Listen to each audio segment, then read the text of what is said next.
ನಮಸ್ಕಾರ ಎಲ್ಲರಿಗೂ. ಇವತ್ತಿನ ವಿಡಿಯೋದಲ್ಲಿ ನನ್ನ ಹಳೆ ವಿಡಿಯೋದಲ್ಲಿ ಅಂದ್ರೆ ಲಾಸ್ಟ್ ವಿಡಿಯೋದಲ್ಲಿ ನಿಮ್ಗೆ ತಿಳಿಸಿದ್ದೆ ಹೆಲ್ದಿ ಬೇಬಿಗೆ ಗುಡ್ ಸೈನ್ಸ್ ಏನು ಅಂತ.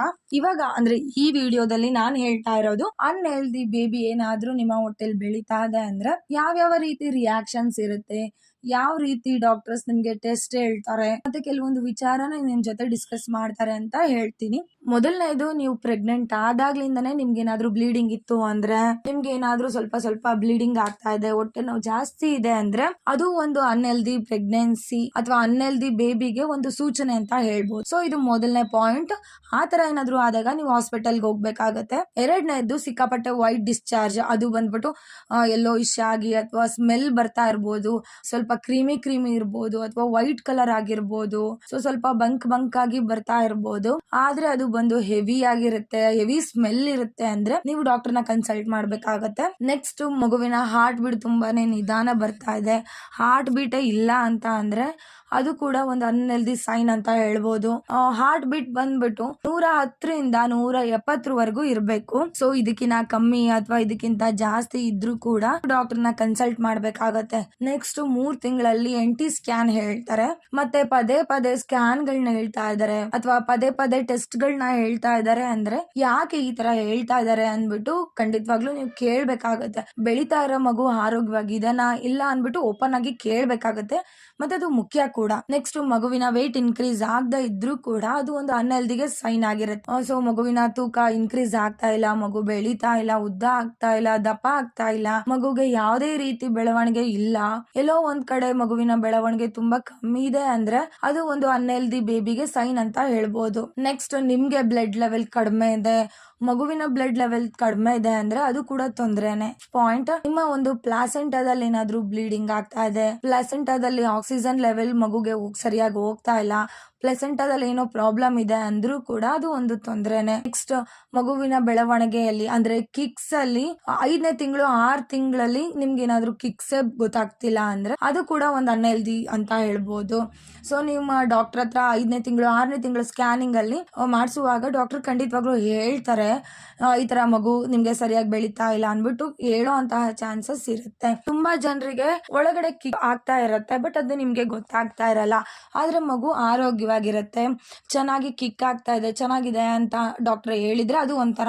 ಬಟ್ ಮಗುವಿನ ತೂಕ ಕಮ್ಮಿ ಇದೆ, ಬ್ಲಡ್ ಸರ್ಕ್ಯುಲೇಷನ್ ಕಮ್ಮಿ ಇದೆ, ಮಗುಗೆ ಕಿಕ್ಸೇ ಬರ್ತಾ ಇಲ್ಲ ಅಂದ್ರೆ ಅವಾಗ ನೀವು ಸ್ವಲ್ಪ ಯೋಚನೆ ಮಾಡ್ಬೇಕಾಗತ್ತೆ. ಬಟ್ 6ನೇ ತಿಂಗಳಲ್ಲಿ ಕಿಕ್ ಆಗ್ಲೇಬೇಕು. ಆಗ್ಲಿಲ್ಲ ಅಂದ್ರೆ ಭಯ ಪಡೋದಕ್ಕೆ ಹೋಗ್ಬೇಡಿ, ಸ್ಕ್ಯಾನ್ ಮಾಡಿಸಿ ಡಾಕ್ಟರ್ಸ್ ಚೆಕ್ ಮಾಡ್ಬಿಟ್ಟು ಮಗು ಹೇಗಿದೆ, ಹೆಲ್ತ್ ಹೇಗಿದೆ ಅನ್ಬಿಟ್ಟು ಚೆಕ್ ಮಾಡ್ಬಿಟ್ಟು ಹೇಳ್ತಾರೆ. ಅಂಡ್ ನೆಕ್ಸ್ಟ್, ಆಮ್ನಾಟಿಕ್ ಲೆವೆಲ್ ಬಂದು ಕಮ್ಮಿ ಇದೆ, ತುಂಬಾ ಕಮ್ಮಿ ಇದೆ, ಆಮ್ನಾಟಿಕ್ ಫ್ಲೂಯಿಡೇ ಕಮ್ಮಿ ಇದೆ ಅಂತ ಅಂದ್ರೆ ಅದು ಕೂಡ ಅನ್ಹೆಲ್ದಿ ಸೈನ್ ಅಂತ ಹೇಳ್ಬೋದು.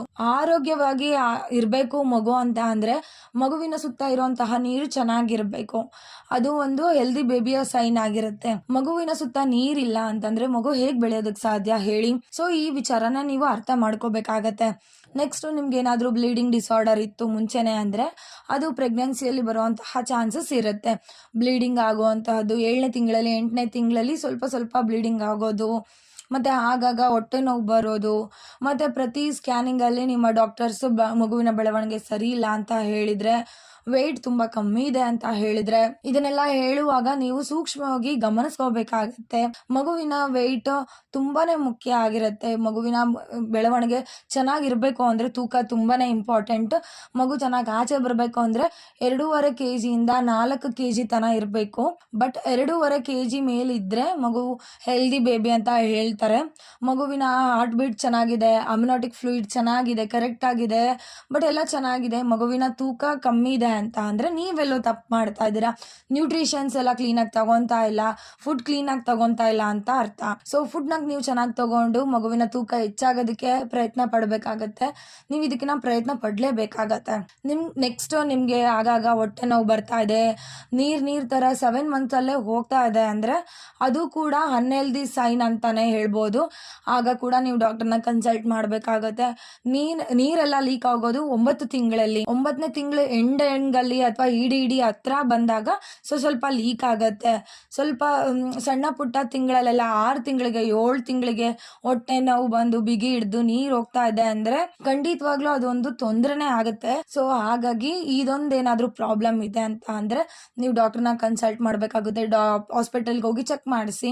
ನೀವೇನೇ ತೊಂದರೆ ಇದ್ರೂ ಫಸ್ಟ್ 3 ಮಂತ್ಸ್ ಏನಿದೆಯಲ್ಲ ಅದು ತುಂಬಾ ಇಂಪಾರ್ಟೆಂಟ್ ಆದಂತಹ ಹೆಜ್ಜೆ. ಸೊ ಅಲ್ಲಿಂದನೇ ನೀವು ಮಗುವಿನ ವೆಯ್ಟ್ ಆಗಿರ್ಬೋದು, ಹಾರ್ಟ್ ಬೀಟ್ ಆಗಿರ್ಬೋದು, ಮಗುವಿನ ಬೆಳವಣಿಗೆ ಎಲ್ಲನೂ ಅಲ್ಲಿಂದನೇ ಶುರುವಾಗುತ್ತೆ. ಸೊ ಆಗ ನೀವು ಫಸ್ಟ್ ಚೆಕ್ ಮಾಡಿಸ್ಬೇಕಾಗತ್ತೆ. ನೆಕ್ಸ್ಟ್ ಟ್ರಿಪಲ್ ಮಾರ್ಕರ್ ಟೆಸ್ಟ್ ಅಂತ ಹೇಳ್ತಾರೆ ಡಾಕ್ಟರ್, ಸ್ಕ್ಯಾನ್ ಅಂತ ಹೇಳ್ತಾರೆ, NT ಸ್ಕ್ಯಾನ್ ಅಂತ ಹೇಳ್ತಾರೆ. ಸ್ಕ್ಯಾನ್ ಮೇಲೆ ಸ್ಕ್ಯಾನ್ ಹೇಳ್ತಾ ಇದ್ದಾರೆ ಅಂತ ಅಂದರೆ ನಿಮ್ಗೇನಾದರೂ ಪ್ರಾಬ್ಲಮ್ ಅಂದರೆ ಮಗುಗೇನಾದರೂ ಪ್ರಾಬ್ಲಮ್ ಇದೆ ಅಂತ ಅರ್ಥ. ಸೊ ಏನೇ ಆದ್ರೂ ನೀವು ಸೈಲೆಂಟ್ ಆಗಿರೋಕ್ಕೆ ಹೋಗಬೇಡಿ. ಡಾಕ್ಟರ್ ಹತ್ರ ಓಪನ್ ಆಗಿ ಮಾತಾಡಿ ಅದಕ್ಕೆ ತಕ್ಕಂಥ ಟ್ರೀಟ್ಮೆಂಟ್ನ ಅರ್ಲಿ ಸ್ಟೇಜಲ್ಲೇ ತೊಗೊಳೋದು ತುಂಬಾ ಇಂಪಾರ್ಟೆಂಟು. ಇದರಲ್ಲಿ ಯಾವುದಾದ್ರೂ ಒಂದು ಪ್ರಾಬ್ಲಮ್ ನಿಮ್ಮ ಹತ್ರ ಇದ್ದರೂ ಕೂಡ ಡಾಕ್ಟರ್ನ ಕನ್ಸಲ್ಟ್ ಮಾಡಿ. ಏಕೆ ಅಂದರೆ ಇದೆಲ್ಲ ಏನು ಕಾಮನ್ ಅಂತ ಹೇಳ್ತಾ ಇರ್ತಾರೆ, ಮತ್ತು ನೀವು ಅದನ್ನು ಹಾಗೆ ಬಿಟ್ಬಿಡಬೇಡಿ. ಏಕೆಂದರೆ ಸ್ವಲ್ಪ ತೊಂದರೆ ಇರುತ್ತೆ, ಕೆಲವು ಟೈಮಲ್ಲಿ ತೊಂದರೆ ಇದ್ದೇ ಇರುತ್ತೆ. ಅನ್ಎಕ್ಸ್ಪೆಕ್ಟೆಡ್ ಟೈಮಲ್ಲಿ ಪ್ರಾಬ್ಲಮ್ಸ್ನ ಫೇಸ್ ಮಾಡಬೇಕಾಗುತ್ತೆ. ಸೊ ಇನ್ ಕೇಸ್ ಈ ಥರ ಏನಾದರೂ ಪ್ರಾಬ್ಲಮ್ ಇದ್ದರೆ ಡಾಕ್ಟರ್ನ ಕನ್ಸಲ್ಟ್ ಮಾಡಬೇಕಾಗತ್ತೆ. ನೀವು ನಿಮ್ಮ ಗೈನಿಕ್ ಹತ್ರ ಖುದ್ದಾಗಿ ನೀವೇ ವಿಚಾರಿಸ್ಬೇಕಾಗತ್ತೆ. ಸೊ ಈ ವಿಡಿಯೋ ಅಂದರೆ ಈ ಮಾಹಿತಿ ನಿಮಗೆ ಯೂಸ್ಫುಲ್ ಅನಿಸಿದರೆ ದಯವಿಟ್ಟು ಎಷ್ಟು ಸಾಧ್ಯನೋ ಅಷ್ಟು ಶೇರ್ ಮಾಡಿ. ಇನ್ನೂ ನನ್ನ ಚಾನಲ್ನ ಸಬ್ಸ್ಕ್ರೈಬ್ ಮಾಡಿಲ್ಲ ಅಂದರೆ ದಯವಿಟ್ಟು ಸಬ್ಸ್ಕ್ರೈಬ್ ಮಾಡಿ. ಮತ್ತು ಮಗುವಿನ ಕಿಕ್ ಒಂದು ತುಂಬಾ ಮುಖ್ಯ. ಒಂದು ವೇಳೆ ನಿಮಗೆ ಮಗುವಿನ ಕಿಕ್ ಸರಿಯಾಗಿ ಆಗ್ತಾ ಇಲ್ಲ ಅಂದ್ರೂ ನೀವು ಡಾಕ್ಟರ್ನ ಕೇಳಬೇಕಾಗತ್ತೆ. ಮತ್ತು ಕರೆಕ್ಟಾಗಿ ಆಗ್ತಾ ಇತ್ತು, ಈಗ ಕರೆಕ್ಟಾಗಿ ಆಗ್ತಾ ಇಲ್ಲ ಅಂತ ಹೇಳೋದಾದರೆ ಎಷ್ಟೊತ್ತಿಂದ ಆಗ್ತಾ ಇಲ್ಲ, 5 ಗಂಟೆಗಿಂದನೂ ನನಗೆ ಮಗುವಿನ ಕಿಕ್ ಗೊತ್ತಾಗ್ತಾ ಇಲ್ಲ, ಸರಿಯಾಗಿ 5 ಗಂಟೆಯಿಂದನೂ ನನಗೆ ಮಗುವಿನ ಕಿಕ್ ಗೊತ್ತಾಗ್ತಾ ಇಲ್ಲ ಅಂದರೆ ತಣ್ಣಗಿರೋ ನೀರಾಗಿರ್ಬೋದು, ಜ್ಯೂಸ್ ಆಗಿರ್ಬೋದು ಕುಡಿದ್ಬಿಟ್ಟು ಲೆಫ್ಟ್ ಸೈಡ್ ಮಲಗಿದ್ರೆ ಕಿಕ್ ಮಾಡುತ್ತೆ ಮಗು. ಒಂದು ವೇಳೆ 10 ಅವರ್ ಆದರೂ ಕಿಕ್ ಮಾಡ್ತಾ ಇಲ್ಲ ಅಂದರೆ ಹಾಸ್ಪಿಟಲ್ಗೆ ಹೋಗಬೇಕಾಗುತ್ತೆ. ಲೇಟ್ ಮಾಡೋದಕ್ಕೆ ಹೋಗಬೇಡಿ, ಡಾಕ್ಟರ್ನ ಕನ್ಸಲ್ಟ್ ಮಾಡಿ ಚೆಕ್ ಮಾಡಿ ಹೇಳ್ತಾರೆ.